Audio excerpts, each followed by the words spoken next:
আসসালামু আলাইকুম। ফেসবুকে যে আমরা ভিডিওগুলো দেখি তারপর এগুলো চইলা যায়। তো ভিডিওর যে হিস্টোরি কিভাবে দেখতে হয় এটার জন্য এই ভিডিওটা মেক করা।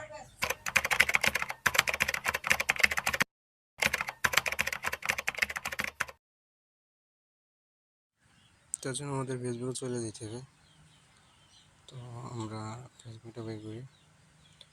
এটা আমি নিজে অনেকক্ষণ চেষ্টা করে আর কি বের করাচ্ছি।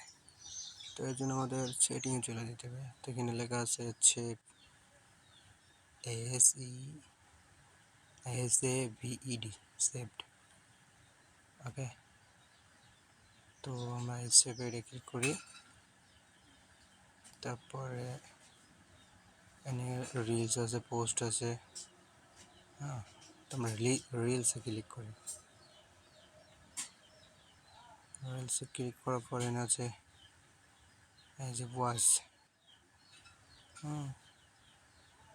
এই যে ভিডিওগুলো আমরা দেখছি আর কি, ওয়াচ ইট, ওয়াচিং।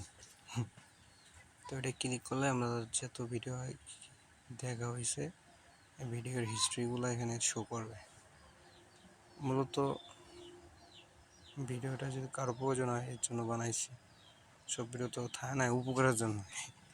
হ্যাঁ, অনেক সময় আমি নিজেও ভুলে যাই, লেগে এই ভিডিওটা বানিয়ে রাখছি জানি মাঝে মধ্যে আমি দেখতে পারি। সেটিং সবসময় মনে থাকে না।